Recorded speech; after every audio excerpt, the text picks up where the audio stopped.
This is the Cubs POSTCAST, your instant game reaction for the Chicago Cubs. Part of the Locked On Podcast Network. Your team every day. Another day, another bunch of missed opportunities for the Chicago Cubs as they lose 5-1 to the Toronto Blue Jays. And they continue to free fall behind the Milwaukee Brewers, who by the end of this show will be up 7.5 games in the Central. Joe George here with you on the Locked On Cubs postcast. We're here after every single game. And there's a lot to get to. A frustrating one. This is a frustrating one. Again, they're all frustrating. I'm actually more annoyed, and we're going to talk more towards the end of the show about what was said during the broadcast about this being a narrative about what's happening with the Cubs. We'll go through what we saw today from the lineup. We'll talk about Craig Counsell and if maybe he needs to try to do something a little more radical at this point with the lineup. Maybe go back to what it was before to fix things. We'll talk about Javier Assad getting hit around, and plus you guys are welcome into the chat here. Christopher Cole says here right off the bat, this team is lost. Yes, this team is lost. Can't hit, can't slug, can't hit with runners in scoring position from Cubs fan here on YouTube. The biggest thing is the slug in the runners in scoring position. And they hit two, obviously. They only had 4 in the game. But you have 2 opportunities in this game with the bases loaded. And you get 1 run. That's it. That's all you get. You have plenty of opportunity in this game, or limited opportunity, but big-time opportunity in those limited moments for the Cubs. And again, they don't find a way to bring guys home with runners in scoring position. And it's multiple guys. Again, it's not just Kyle Tucker. He's at the top of the blame list, him and Seiya Suzuki. But this team just cannot get it rolling in a direction that is positive. And I think that's where, Craig Counsell needs to try some different stuff here. I think he was earlier in the season when things were going poorly with Ian Happ, and we asked him all season long to change Ian Happ out of the leadoff spot, and he finally did, but late into the season. And now this isn't working either. But everybody just looks lost out there, Thomas says here in the chat. I agree. It's everybody. Miguel Amaya is not going to, as he returns in this series, is not going to be the spark that changes this thing around. Even like Moises Ballesteros and Owen Casey. Owen Casey, who hit another home run in the minors today, his 22nd of the season. If you watch the video, can't even really tell where it lands. It's a monster bomb. But it's not like, I don't think one player fixes this. At the core of the issue that we saw in this game, it comes down to your best players are not good right now. And they're not even relatively close. Between Kyle Tucker, Seiya Suzuki, Michael Busch, Pete Crow-Armstrong, Carson Kelly, with where he's hitting in the lineup, he should you need more out of him as well. Those guys are not coming through. It's the bottom of the order that's frankly driving the Cubs any chances they have. It's Matt Shaw and Dansby Swanson getting on base to start the inning in the 4th inning. It's Dansby Swanson and Willie Castro who comes in for Matt Shaw, who I hope that's just a decision. And while we're doing this show, we're not going to get some weird news about Matt Shaw, and that's just a weird Craig Counsell move that kind of worked out for him. But it's the bottom of the order there that gives the top of the lineup an opportunity.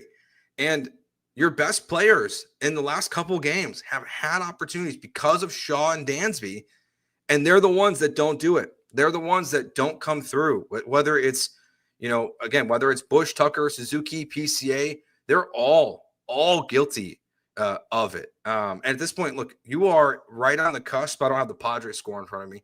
You are right on the cusp of no longer being the top wild card team.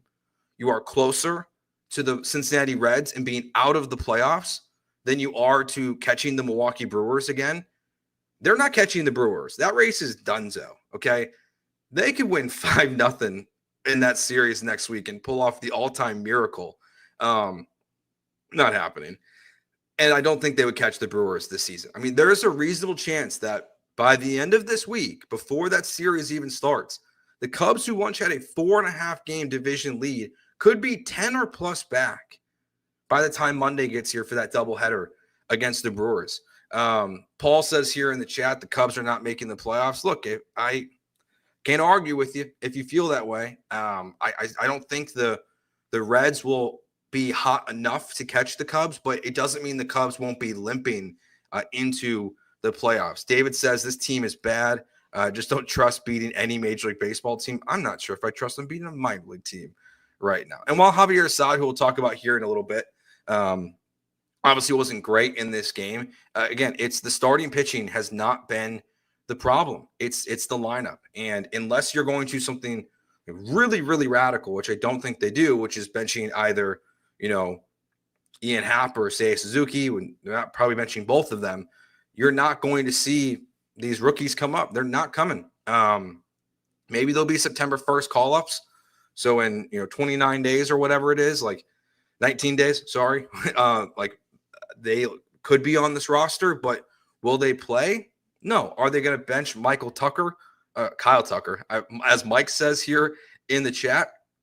They're not going to, because he's supposed to be the best player of your team. And I appreciate that for the first time this season, he threw his helmet, threw some fire on himself. PCA threw his bat again today, but at least Kyle Tucker threw his helmet for once and showed the frustration because he's just lost. They talked about how he doesn't do batting practice before games, and he changed that today. He was out there getting BP because he doesn't like the pace of it. He likes to hit on his own. So even at this point, this is a guy that's never done that before or has not done that in any recent seasons and is changing it, because even you can tell the frustration is there. And it's just, I'm not quite sure what turns this thing around, or at this point, honestly, if it turns around for the Cubs this year. I think I'm kind of starting to get there with, I'm a little bit slower. I try to be pretty rational with this stuff and really let the season unfold and unravel before I want to jump on the wagon. But I'm getting close there. James Alexander says here in the chat, can you tell me the last time Tucker had a huge hit? Absolutely not. I cannot tell you because I do not know the last time that Kyle Tucker had a big hit. Robert says there is no tangible evidence this team will hang on and make the playoffs. Any hope of that is exactly that, and hope is not a strategy. It's more of a belief that the Reds won't, make the push that they need to get over the hump for the Cubs. But frankly, again, if the Cubs make the playoffs at this point, they're limping in. They're dead men walking right now in the playoffs if this thing doesn't get rolling. At least the thing is too is it's so bad. That's what's crazy. It's such an extreme shift right now in earlier in the season to now. I mean, you're talking about a team that at one point had one of the best offenses in baseball early in the season to now is pretty much terrible across the board. So we'll take a break here. We'll talk about Javier Assad. We'll talk about, maybe Craig Counsell needs to do something a little bit different. And then we'll address what was said about a narrative around this team as well. That's all coming up next year on the Locked On Cubs postcast on the Locked On Cubs YouTube channel. Today's episode is brought to you by OpenPhone. If you're running a business, you know that every missed call is money left on the table. And think about the last time you had a service emergency, like a burst pipe. If the first plumber didn't answer, do you wait? Nope, you just call the next one. And that's why having a reliable business line is so important, and that's why you need OpenPhone. OpenPhone is the #1 business phone system that helps you streamline and scale customer communication, all from an app on your phone or computer. Your entire team can share one number and respond to customers like a shared inbox. No more asking who's handling this. OpenPhone is offering Locked On Cubs listeners 20% off your first 6 months at openphone.com/LockedOnMLB. That's OpenPhone.com/LockedOnMLB. And if you have existing numbers with another service, OpenPhone will port them over at no extra charge. OpenPhone, no missed calls, no customers. This episode is brought to you by FanDuel. Summer sports are in full swing, and whether you're all about baseball under the lights, golf on the green, or high-stakes soccer action, FanDuel is the best way to make every game even more exciting.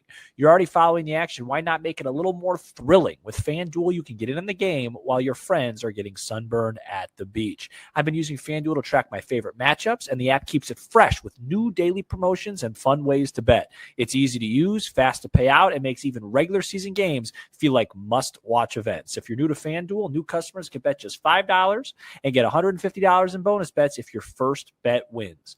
Open the FanDuel app today or visit FanDuel.com to get started. Today's episode is also brought to you by Gameday Hue. And right now you can go to GamedayHue.com because Gameday Hue makes clean, no-logo gear with team-inspired colorways for every pro and college fan base. It's all about letting your colors speak for you. No giant logos, just smart, versatile style that works on game day, on the course, or anywhere in between. And it's not just hats. They also have their split-shade gloves that are made for the golf course, or the perfect gift for a fan who has everything. Who doesn't need more golf gear out there? Even if you're not great like me, I'm not a good golfer, but it's always good to look good while you're out on the course. Right now, you can get 15% off with code MLB15 at GamedayHue.com. That's GamedayHue.com. That code even stacks on bundle deals, so now's the time to load up. Let's let your colors talk because colors speak louder than words. That's GamedayHue.com. Code MLB15. All right, so Javier Assad on the day. 4 innings pitched, 8 hits, 4 earned runs, only 2 strikeouts, and a walk in this one. So 9 guys on base from him that he allowed. He was obviously not at what you would hope. I mean, look, this is one of those where, again, like I don't have the energy to be angry at a guy coming up for his first start this season who was not, perfect. It could have been a lot worse for him. That's, I guess, the positive. Now, do you expect it to be better going forward? Absolutely. But first start back in the majors in a very long time for Javier Assad, and we'll see what the next one looks like. And frankly, Ben Brown, he was fine in this one, came in for the next 4 innings, gives up only 4 hits and 1 earned run, a walk himself. But again, it wasn't the pitching that lost the Cubs this game. It was the fact that you had multiple opportunities in 2 innings with guys on first and second with the bases loaded that didn't get it done. So for Javier Assad, it's what does the next start look like, I think is the bigger part of this story. Does he have a similarly, like performance than this? Then I think it's kind of you're not feeling great about where he's at this point in the season. Also, Jameson Taillon, his next start will be not his next start, because he's starting tonight. His next start after this, through this time through the rotation, Jameson Taillon will also be a part of the Cubs. So it'll be really interesting to see what the decision is made by Craig Counsell and this front office about who is in your 5-man rotation. How do you balance all of a sudden having a bunch of arms, even though obviously only really Shota and Matthew Boyd are really your best 2 guys? What does the rest of it look like? It'll be interesting. I think Cade Horton deserves his spot as the 3rd man in this rotation. And then anything for me else for me at this point is up for grabs. Colin Ray, after his last start, would have a leg up, and then Jameson Taillon as well. And Javier Assad, it's maybe a quick trip to the bullpen. Honestly, I think anything's up for grabs at this point to what we could see. Eduardo says here in the chat, the Cubs threw more helmets and bats than runs scored. Yeah. That might be like a nightly occurrence right now because of how often PCA is doing it. Look, again, like it's not, I appreciate the emotion, but at some point, like he's swinging at everything. When he is getting pitches that he can't hit with Crow-Armstrong, he's not, coming through. He's not getting the hard contact. Specifically, that's the same issue with Kyle Tucker. Tucker's getting the bat on the ball, but he's not doing anything with it. I mean, that one he had where it was the dribbler to third base to make it first or to make it second and third before the walk and before it was bases loaded for the second time in the game was just, and that's when he threw his helmet, it was pitiful. I mean, it was a first pitch swing, dribbler to the third baseman. I mean, there's no positive contact from him. At least Michael Busch had an RBI in this game. I will say, I think now with where things are going, earlier throughout the season, there's been different moments where guys have had really good years. And I don't know if it's a comfortability thing. And for example, I would not change Matt Shaw out of the 9-hole. He's been really, really good there. He's been one of the best hitters by OPS in baseball since the All-Star break. I'm leaving Matt Shaw in the 9th spot. Dansby Swanson has had his best moments this season. Hasn't been a lot of them, but his best stretches of baseball has been when he's been batting 8th. Crow-Armstrong's best version of himself was when he was lower in the lineup. Michael Busch, his best baseball this year was not when he was the leadoff hitter. This might sound crazy because they're not moving Nico to lead off full time, but just because Michael Busch seems more comfortable not being the leadoff guy, I'm kind of ready for them just to put Ian Happ back off the leadoff spot. not because I think Ian Happ's going to be any good at it, but if it makes the other guys more comfortable hitting in their normal spots like they were earlier in the season, like maybe that fixes things or gives you a chance to fix it. I don't know what else the other solution is. Again, I would like Nico to be the leadoff hitter. Frankly, the other option I would suggest is with Kyle Tucker is putting him at the leadoff spot, or at least putting Michael Busch behind him, especially against righties, and flipping it up some ways where Busch is behind Tucker. Because what I wonder about Kyle Tucker now is if what we're seeing is not him being exposed a little bit. And I want to give him the benefit of the doubt. It's hard to at this point, but this is a guy that has been hitting in front of, when he's healthy, arguably one of the 3 best hitters in all of baseball, and Yordan Alvarez for a majority of his career. Or he has Jose Altuve or whoever, Carlos Correa, whoever in the past, Alex Bregman. He's always had some support, and it now feels like him not having that player behind him to protect him. I'm starting to wonder if maybe that's what we're seeing with Kyle Tucker. We're grasping for straws here at this point. I can't believe the injury thing at this point, even if he can't squeeze the bat all the way, because if that was really the case, they should put him on the injured list. And frankly, if it is injured in any way, his finger still, it is irresponsible as a club to let him go up there and play the way he is right now every single day, when you could bring up Owen Casey and put him in right field for 10 days while Kyle Tucker tries to heal. Even if it means that he cannot, even if he can't get fully healthy this season, if it's an injury, put him on the injured list. So I don't think it's that anymore.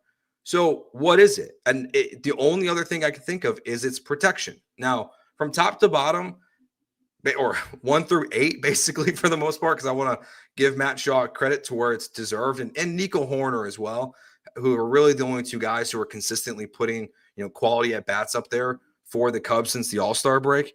But it's also clearly mental. Like this team is, it's not like, it's funny that they threw more hats or more helmets and bats than they scored runs in this game, but the Cubs are very clearly in their head, not playing well. And Craig Counsell has to find something to change it. You got to keep trying, keep doing different things. The definition of insanity is doing the same thing over and over again, right? Like do something radical at this point. Just try it, because what's it going to hurt? Like what does it hurt at this point to make Kyle Tucker your leadoff hitter, or to put Nico Horner as your full-time leadoff hitter? And again, as I would not move Matt Shaw, moving Matt Shaw up the order. I don't know what it is, but change something. Try something different. The last part of the show here, final 2 minutes, I just want to look, I know I've worked in the radio industry and the podcasting industry now for 10 years, right? I've worked with hand in hand with professional sports teams. I've been part of World Series broadcasts. I've been in clubhouses when teams have won the World Series. I know people that work for teams, but they're wrong in the booth tonight. And it made me upset. This is not a narrative, is the word they use with the Cubs. I get it. The Cubs have the 3rd best record in the National League since May 25th. They've also gone from 4.5 up in the division to 7.5 back. It's not a narrative. It's not a narrative that the Cubs are closer to missing the playoffs than they are to catching the Milwaukee Brewers at this point. It's not that. You can look at this team and say, yes, by total runs scored in the season, great, but they kind of went at it a little bit there, or addressed it at the end of the broadcast tonight, that the Cubs offense is also the reason why that they are in the position that they are. It's not your starting pitching. It's not your front office, at least at this point. It's the players on the field are not good enough. So it's not a narrative with the way the Cubs are playing. Cubs fans should feel frustrated. Cubs fans should feel disappointed in the way that this team is playing. And Cubs fans, if you feel worried that they're not going to make the playoffs, you're not wrong.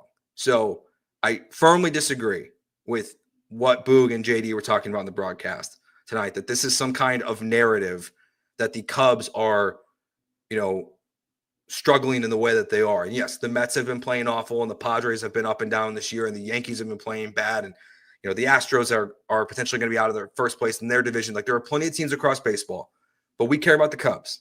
And the Cubs are at this point now where they are not contributing from their lineup in any meaningful way on a consistent basis, and if they don't score 8 to 10 runs in one chunk, they're scoring barely anything right now.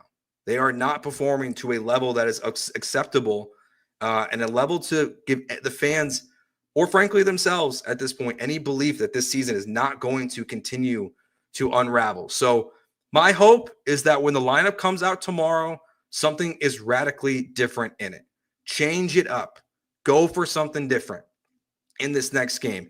Try something new, Craig Counsell, because what you're putting out there right now, it's not working for you. It's not working for your players. And all you keep doing is losing baseball games. So for me, it's time to try something different. We'll see if they actually do it. That'll do it for this show tonight. Remember, you can catch us here after every single Cubs game. Remember, you can hit that subscribe button right here on YouTube as well. Anywhere you get your podcast, Apple and Spotify. Matt and Sam will have their show coming up here a little bit later. We will be back with you guys tomorrow here on the Locked on Cubs YouTube channel for hopefully a Cubs victory. We will see if they can pull that off. So for now, thank you for hanging out with me tonight here on YouTube and anywhere you get your podcasts. We'll talk to you tomorrow. Peace.